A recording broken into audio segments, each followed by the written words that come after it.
I'm here with my favorite actress of all time. No pressure, but you are my favorite actress of all time. The incredible Harriet Harris from Thoroughly Modern, Millie, and you did that two-woman show, which I love. No, it wasn't two women. Old Acquaintance. Yes, I thought you were fantastic in that. I loved it. Yeah, you were so funny in that. Thank you. But everything you've done, you're just the funniest actress. How did you become so funny? Like, what makes you funny? How do you do that? I don't know. People, I don't know why people think I'm funny. But I mean, I intend to be funny, certainly, but I'm very relieved when people laugh, as opposed to just throw things at me. So no one's thrown anything at you. Not lately. That's good. In the past? No, you're just being silly. No, but when I was growing up, I would think things were funny, and someone in my family said, "That's not funny. That's just not funny." And I think one person in the world thinks it's funny. But so I continued with that. I think, well, if I think it's funny, maybe other people will. And if you focus on the story instead of trying to get laughs, most of the time it works out. That's great. Well, you really are. I mean, I think everything you've done on Broadway, and I've never seen you ever have a bad, performance in anything you've ever done. I have a lot of good wigs. That's essentially that's the main consultation. Really? No. I liked you in the kimonos and Thoroughly Modern Millie. Those are so beautiful. Beautiful. I have been incredibly lucky, and then I've gotten to work with absolutely wonderful people, and so I think that always makes everything easier, but it always makes you better, right? Too, than you would have been. You can't really, there's no point in trying to be the best thing in the show. You just want to be the best thing in something that is the best costume that the best person has made. You just want to try to live up to the rest of the show.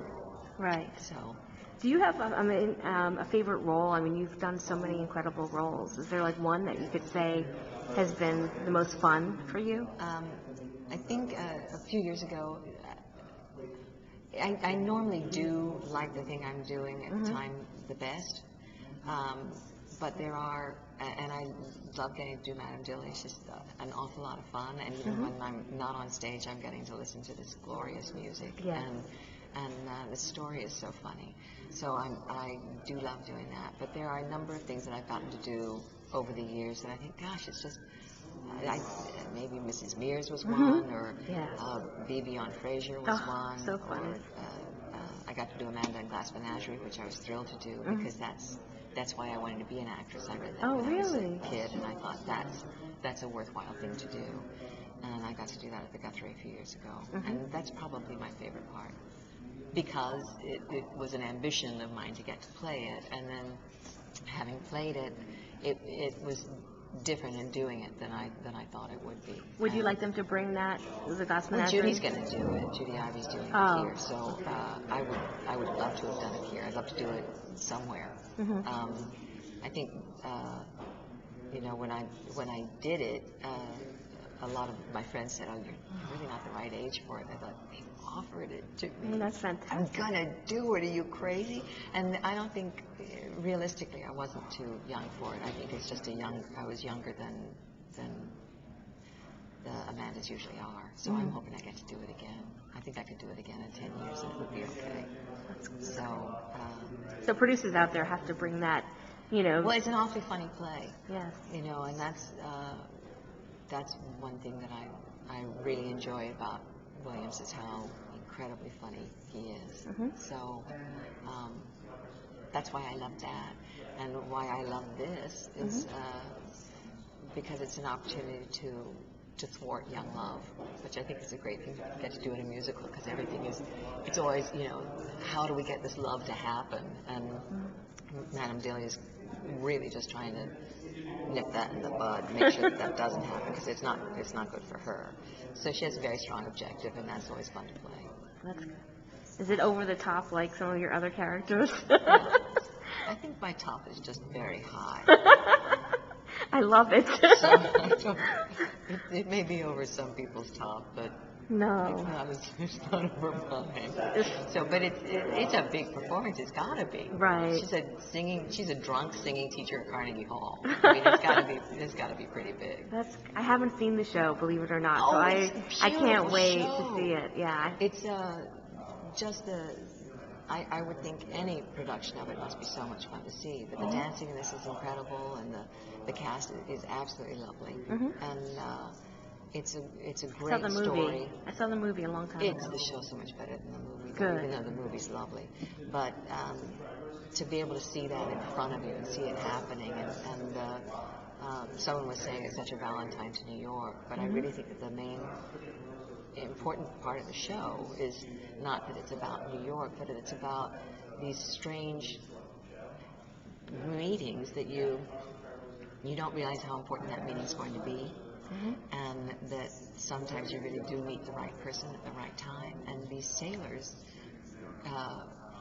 come into town, and in this extraordinary way, everybody that they meet changes a little bit, and the girls that they meet, everybody's looking for something else, but they see something in each other, and by the end of the show, they've developed a relationship that's not based on what they thought it was going to be based on, but trust and fun and a strange kind of commitment that they weren't looking for, and it's a really beautiful show. And so what song do you sing? What's the song that you sing in the show? I sing a song called Carnegie Hall Pavane, and the opening lyrics are do, do, re, mi, do, do, re, do. So it's a very silly song. Yes. And I basically am trying to teach this young woman, my student, how to sing, and she's gorgeous, and she can dance, but she just cannot sing. And it's driving me to distraction and despair. The 3 Ds. That's great. That's the number they did today. What, is that the number? No, I did a scene from it today, but we didn't do the number because I just started work this last week. They've been working on this for a few weeks, and I just came in last week. You did that just from last week? That's incredible. I mean, your performance was excellent. You're just saying, no. I hope it's not going to get bigger. That, I think, is what the subtext of that line is. No, I like your over the top. You don't understand. You are my favorite actress on the planet, and I'm not making that up. So you come see our show? I am seeing it on opening night. Oh, I'm excited. I will be there. Because I think you're just going to love it. It's a beautiful, beautiful show. Great. Well, people have to come see Harriet Harris. And On the Town. Else. And thank you so much for doing this interview. Lovely to meet you. Lovely to meet you too.